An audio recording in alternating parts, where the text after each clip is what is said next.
Assalamualaikum. Halo sedaya, sugeng rawuh ing podcast Basa Jawa. Kula Adel lan rencang kula Dini badhe ngaturaken babagan Ramayana. Sugeng midhangetaken. Rama lan Sinta. Cobi, sinten ingkang boten ngertos criyos tresnanipun Rama lan Sinta? Mesti panjenengan empun boten patos asing kalian criyos tresna menika. Nah, ingkang pertami, kita bahas kalian enggal sinten to Rama lan Sinta menika? Rama Wijaya utawa Rama Lebegawa iku putrane Prabu Dasarata ing Ayodya. Rama iku putrane Dewi Raga utawa Sukasaya minangka prameswarine Prabu Dasarata. Wiwit nemen-nemen Rama berguru kalih Wiswamitra, mila tukul dados sosok ingkang tegas, kiat lan tangken. Rama inggih punika inkarnasi ketuhanan ingkang maskulin. Piyambakipun dipun sebat pangeran saking satunggaling kerajaan paling ageng wonten bumi, ingkang dipun tempang dados Kosala.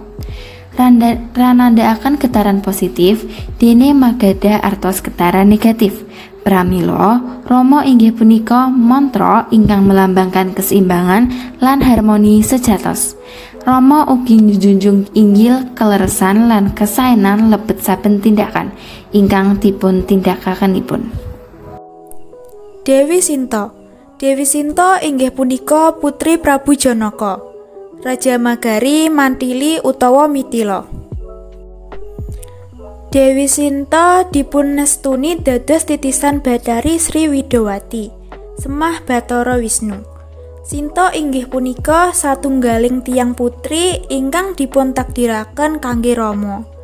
Piyambakipun sedaya dipun kabaraken dawuh tresna ing pandhengan pertami. Sinta nyukani aura sedaya kesaenan duniawi ingkang ngliputi kesuburan, ebah, katos ingkang lebet, kecantikan luar biasa lan kepasrahan. Tresnanipun inggih punika jinis ingkang nyukaning takdir ilahi. Wonten pundi takdir puniki nyatukanipun lebet criyos tresna epik kalih Rama. Kejawi Rama lan Sinta, wonten ugi tokoh benten ingkang nyengkuyung criyos puniki. Inggih punika wonten Rahwana, Laksmana, Anoman, Sugriwa, Subali, lan sanesipun. Kados dene puisi lan criyos epik, perjalanan Rama lan Sinta kebak kalih pambengan ingkang ketingalipun boten angsal diatasi. Nah, mesti panjenengan empun kepo kados pundi criyos tresna Rama lan Sinta. Langsung mawon kita bahas dipun wiwiti saking awal mula criyos tresna Rama lan Sinta. Awal mula criyos tresna. Sawijining dina ing kerajaan Mantili, ingkang kerajaane bapakipun Dewi Sinta yaiku Prabu Janaka. Dene ngadhaken sayembara sinten sing saged manah ingkang sae ajeng didadekaken mantu. Salah satunggaling pesertane yaiku Prabu Rama lan Prabu Rahwana. Sayembaranipun diwiwiti, Rahwana wiwiti manah, ananging boten saged ngangkat panah. Banjur Rama giliran manah, dekne iso ngangkat panah kasebut, sehingga Rama sing saged menangke sayembara lan akhire angsal bojo Dewi Sinta. Namung Rahwana boten remen yen Rama dados bojone Sinta. Alangka niku kerajaan Indrajit, Rahwana lan Patih Prahasta. Sarpanaka maringi kabar teng Rahwana yen enten wong wadon ayu.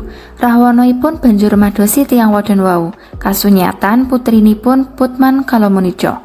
Putri Kalamonica niki saged gantos wujud napa mawon lan saged ngrubah wujud dados alit banget.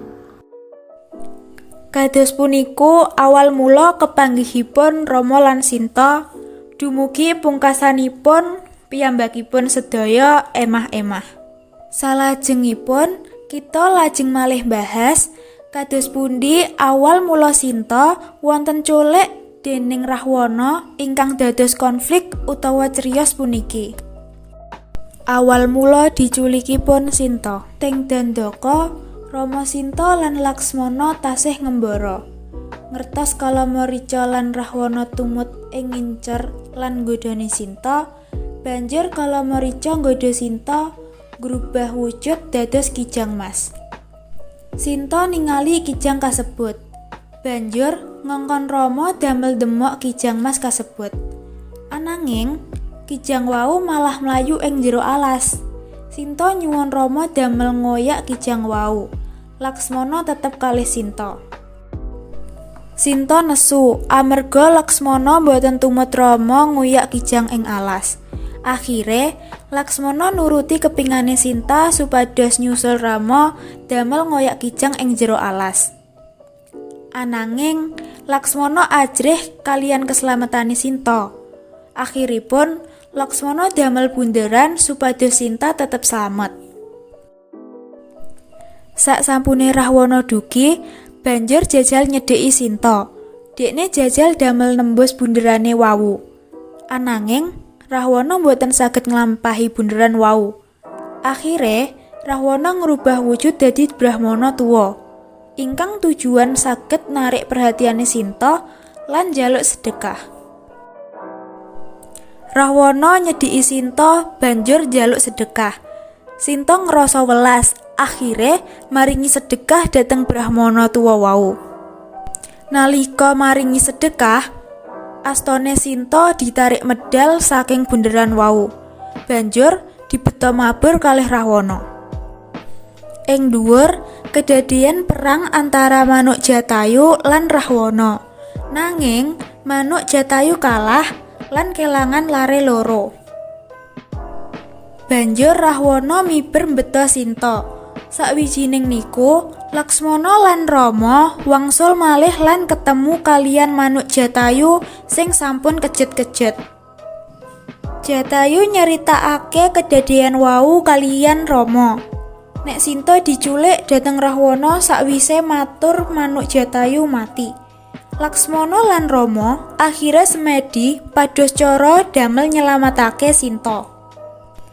Rama ketemu kalih Hanuman sing nulungi Rama nyelamataken Sinta. Banjur Rama diajak teng gua Kiskendha, yaiku omahe Hanuman. Ing gua punika enten rencange Hanuman ingkang asma Sugriwa lan Subali, ingkang kalih niku sami remen kalih Widyawati lan kalih-kalihipun sami saktine. Akhire tiyang kalih niku tukaran goleke Widyawati. Pas niku Rama kaliyan Hanuman dugi. Anoman ngusahake nyegah Sugriwa lan Subali. Amargi mboten saged nyegah, Anoman ngongkon Rama manah salah sijine. Akhire Subali sing keneng panah, terus mati. Sugriwa tasih kepingin ngutarake niate teng Rama.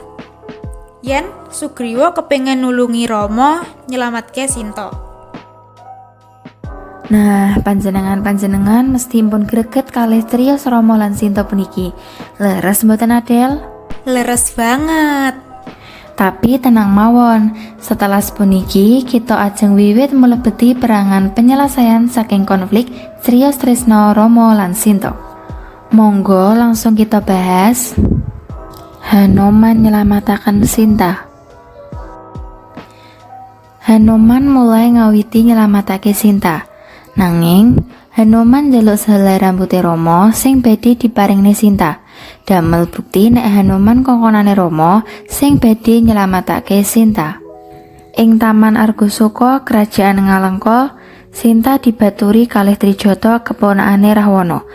Nalika Rahwana njajal mbujuk Sinta dados garwane, Sinta mboten purun. Nalika Sinta dhewean, Hanuman mlebet nang Taman Argosaka damel nemoni Sinta lan maringne rambut Rama damel bukti nek Hanuman bener-bener kongkonane Rama kangge nyelamatake Sinta. Mahkota putra Rahwana ngertos dugine Hanuman. Banjur Hanuman ditangkep lan diparingne teng ngajenge Rahwana. Akhire Rahwana mutusaken damel bakar Hanuman. Persiapanipun dilakoke damel bakar Hanuman. Waktu niku Pombakarna sedereke Rahwana nglindungi Hanuman sing ajeng dibakar kaliyan Rahwana. Ananging niate niku mboten kasil amargi dikalangi kaliyan Kumbakarna. Nalika pasukane Rahwana mbakar Hanoman, jebule Hanoman boten mempan dibakar damel geni. Malah Hanoman ngrebut obor geni saking astane Rahwana, damel puntute lan genine wau damel dolanan teng Anoman. Saderenge damel bakar kerajaan Ngalengka. Pasukane Rama bendung kali sing cerak kaliyan kerajaan Ngalengka, ananging pasukane Rahwana boten bisa napa-napa. Perang antarane Rama lan Rahwana. Perang antarane Rahwana lan Rama kedadian. Kumbakarna mati dipanah dhateng Rama nalika ngewangi Rahwana musnahne Rama. Lan Indrajit tumut mati pisan amargi ngewangi Rahwana. Akhire kedadian perang sengit antarane Rahmayana lan Rahwana. Sing akhire Rahwana mati dipanah kaliyan Rama banjur dijepit ing gunung. Saksampune ngalahke Rahwana, Rama ketemu malih kaliyan Sinta. Nanging Rama curiga kaliyan kesuciane Sinta saksampune dicolek ngantos dangu. Sinta akhire mbuktene Rama kanthi cara mbakar awake dhewe damel geni. Nalika Sinta bakar bawake, ternyata genine boten mempan nalika mbakar awake Sinta. Niki mbuktekne yen Sinta tasih suci. Akhire Rama lagi percados lan nampi Sinta malih. Akhire Rama lan Sinta urip ayem, tentrem lan bahagia. Akhiripun bibar. Ugi kita mbahas criyos tresna Rama lan Sinta ingkang kebak kalih lika-liku lan cobaan, nanging lebet versi kaping kalih Rama lan Sinta dipun gambaraken gadahi criyos tresna ingkang tragis lho. Waduh, kados pundi menika Adel? Dados sasampunipun Rama kasil angsal malih Sinta, Rama dipun teda dados raja wonten Alengka. Nanging wonten pihak-pihak ingkang boten purun kalih bab punika, lajeng pihak-pihak kasebat wiwit nyebaraken fitnah wonten Alengka. Isu lamis kasebar wangsul. Isu bab Sinta ingkang sampun boten suci malih, piyambakipun sampun dinodai Rahwana. Desas-desus ingkang beredar puniku damel Rama terganggu sanget, lan Rama nggih nglampahaken kalepatan ingkang sami ingkang nate piyambakipun lampahaken. Piyambakipun boten mitadosi Sinta. Dinten punika Rama ngengken adinipun Laksmana supados mbuncal Sinta dhateng wana wonten tepining lepen Gangga. Sinta ingkang sampun jagi kesetiaanipun salami tetaunan wonten Argasaka, pungkasanipun dipun tilar satunggaling tiyang piyambak wonten lebeting wana. Padahal kala puniku piyambakipun saweg bobot lareh saking Rama. Ngantos pungkasanipun Sinta nggih wangsul mbuktikaken kesucian tresnanipun wonten ngajeng Rama. Dinten punika sanes latu. Kangge mbuktikaken tresnanipun, piyambakipun milih ditelan Pertiwi. Kata sanget pesan moral ingkang angsal dipun pendet saking criyos Rama lan Sinta. Tuladhanipun yaiku ingkang setunggal ing cerita Rama lan Sinta, kita kedah setya kalih pasangan. Kaping kalih, kita kedah jagi kekancan ingkang sae, lita tansah mbela kebecikan lan kautaman. Lan ing pungkasan, kita boten paring mersakaken kersa tiyang sanes lan hargai usaha tiyang sanes ingkang rela pecah demi kita. Semanten pembahasan cariyos Rama lan Sinta ingkang ing lebet podcast kita. Pilih wonten kelepatan nyuwun dipun apuntenaken. Dumugi kepanggih wonten podcast salajengipun. Matur nuwun.